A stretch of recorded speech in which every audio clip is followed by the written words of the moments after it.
देवी सर्वभूतेषु शान्तिरूपेण संस्थिता। नमस्तस्यै नमस्तस्यै नमस्तस्यै नमो नमः।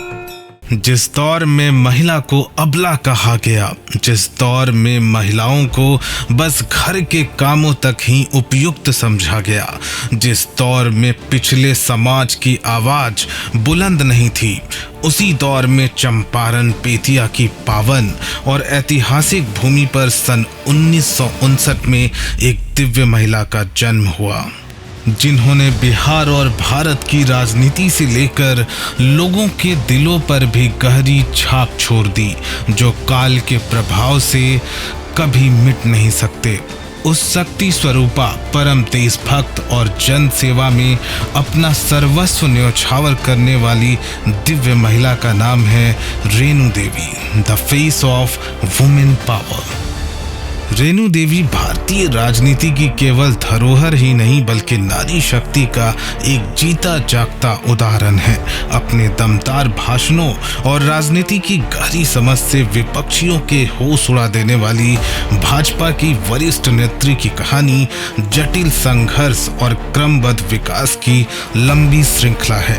ये सब हम लोगों का किया हुआ बहाली है और उस बहाली को अपना नाम गिनाना चाहते हैं। आइए जानते हैं रेणु देवी की संघर्ष की कहानी उनकी ही जुबानी। जी 73 में हमारी शादी, 7 जुलाई 1973 में मेरी शादी हुई और फिर उस समय मैं 9th में थी। उसके बाद मैं मैट्रिक की, फिर इंटर की, फिर ग्रेजुएशन में गई और जब मैं ग्रेजुएशन में गई उस समय जब मैं इंटर की तो मेरी बेटी हुई 76 में और 79 में मेरा बेटा हुआ और उसके बाद में हमारे पति 7 अगस्त 79 को उनका देहांत हो गया। उसके बाद हमने पहली बार उन्होंने पेयरलेस की ऑल इंडिया की टीम में वो टॉपर थे।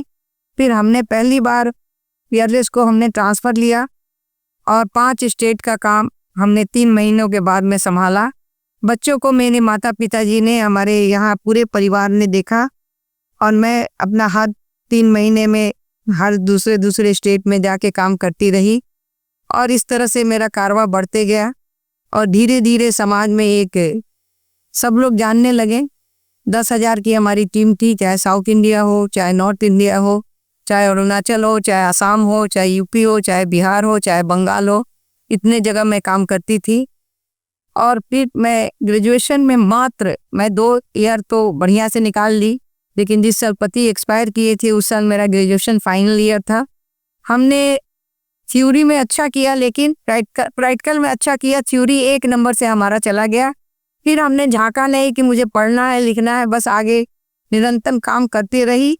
और 88 से हमने, पहले को मैं संघ से थी, संघ की स्वयंसेविका भी थी और 88 से हम भाजपा में आए और भाजपा यहाँ दुर्गा वाहिनी, उसके पहले दुर्गा वाहिनी में थी, फिर भाजपा में आई। भाजपा के जिला अध्यक्ष, फिर कमिश्नरी और कमिश्नरी के बाद में मैं प्रदेश की महामंत्री बनी। बिहार की प्रथम महिला उप मुख्यमंत्री की गाथा आत्मनिर्भर महिलाओं के लिए किसी प्रेरक कहानी से कम नहीं है। शादी के 6 साल बाद ही पति दुर्गा प्रसाद के निधन के बाद उनके निजी जीवन में अचानक अंधेरा छा गया, लेकिन जीवन में निराश होने के बजाय, किसी से मदद मांगने के बजाय उन्होंने राजनीति के क्षेत्र में अपना लोहा मनवाया और बेतिया ही नहीं पूरे बिहार की जनता की नई उम्मीद बन गई। रेणु देवी के पिता का नाम कृष्ण प्रसाद था। संतान में उन्हें 1 सुपुत्र और 1 सुपुत्री हैं। आइए जानते हैं उनके सुपुत्र संतोष कुमार से उनके संघर्ष की कहानी। मैं संतोष कुमार, मेरी माता जी, मेरी माँ रेणु देवी। मैं बचपन से जो उनको जो देखते हुए आ रहा हूँ, जो संघर्ष करते हुए आ रहा हूँ, वो समाज के प्रति जो है वो शुरू से हमारे छोटे से जीवन से लेके 10 साल से जब से मुझे जब होश आया, जब मैं हाफ पैंट में स्कूल जाता था, अच्छा ये करता था, तो वो नाश्ता खाना बनाने के बाद समाज की सेवा के लिए वो हमेशा वो तत्पर रहती थी।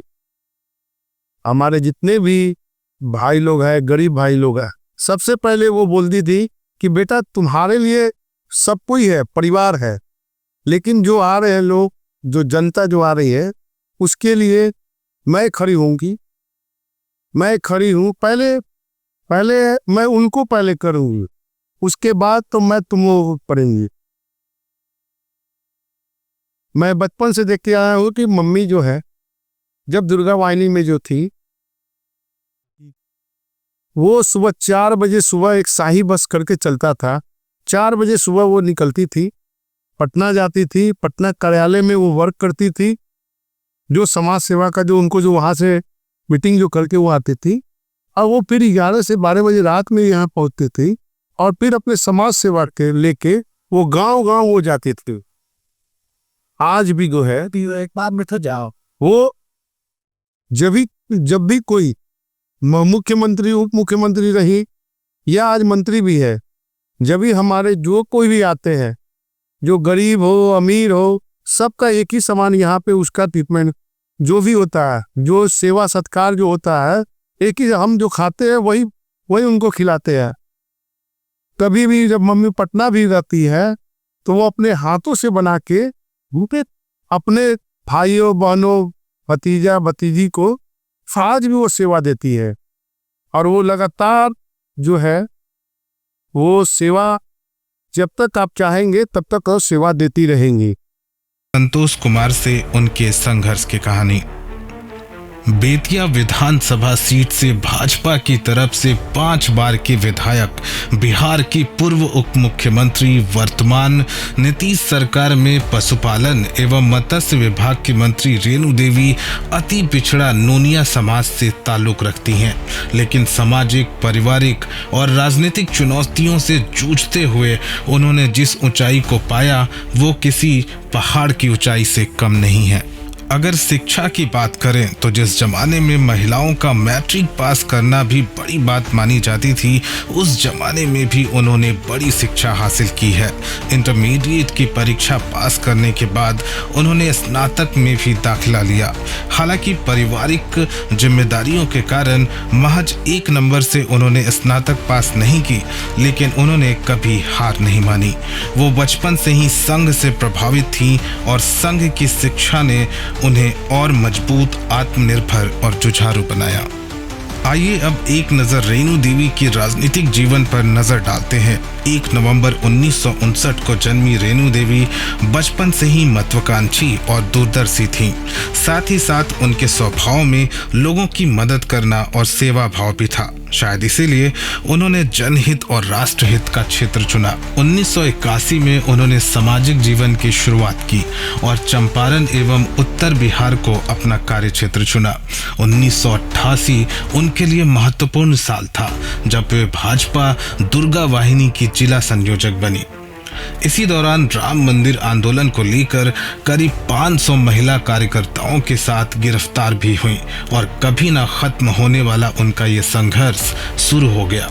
सन 1989 में उन्हें भाजपा महिला मोर्चा की अध्यक्ष के रूप में अहम जिम्मेदारी मिली। 1990 में तिरहुत प्रमंडल में महिला मोर्चा की प्रभारी बनी। फिर 1991 में प्रदेश महिला की महामंत्री भी बनी। सन 1992 में जम्मू कश्मीर तिरंगा यात्रा में उनकी महत्वपूर्ण उपस्थिति रही और अंततः 2014 में भाजपा की राष्ट्रीय उपाध्यक्ष भी चुनी गई। चुनावी अखाड़े में उन्होंने 1995 में कदम रखा और नौतन विधानसभा सीट से भाजपा की तरफ से टिकट मिला। सन 2000 में भाजपा की तरफ से बेतिया विधानसभा का टिकट भी मिला और इस बार उन्हें जीत हासिल हुई और पहली बार विधायक बनी। 2005 में यह सिलसिला जारी रहा और पुनः विधायक बनी। 2007 उनके लिए विशेष वर्ष रहा क्योंकि इसी वर्ष उन्होंने बिहार की कला संस्कृति मंत्री के रूप में शपथ भी ली। हालांकि राजनीतिक जीवन में भी उन्होंने कई उतार चढ़ाव देखे हैं। इसी क्रम में 2015 में उन्हें बेतिया से कांग्रेस प्रत्याशी मदन मोहन तिवारी के द्वारा हार का सामना भी करना पड़ा, लेकिन कभी हार न मानने वाली रेणु देवी जनता के आशीर्वाद से 2020 विधानसभा चुनाव में कांग्रेस प्रत्याशी मदन मोहन तिवारी को हरा के बेतिया विधानसभा में अपनी साख फिर से कायम की। रेणु देवी की राजनीतिक ऊंचाई तब और बढ़ गई जब 16 नवंबर 2020 में बिहार की प्रथम महिला उप मुख्यमंत्री के रूप में उन्होंने शपथ लिया और कार्यभार संभाला। मौजूदा समय में वे एनडीए की नीतीश सरकार में पशुपालन एवं मत्स्य विभाग के मंत्री के रूप में कार्यरत हैं। बेतिया विधानसभा में सड़क से लेकर पुल निर्माण जैसे कई महत्वपूर्ण कार्य करने वाली रेणु देवी को वहां के बच्चे प्यार से बुआ बुलाते हैं। लोगों की मदद के अलावे अपना सर्वस्व बेतिया और बिहार की जनता को समर्पित करने वाली अति पिछड़ा समाज की वीरांगना बेटी रेणु देवी ने आम जनता के दिलों में जो जगह बनाई है वो काल के प्रभाव से कभी नहीं मिटेंगे।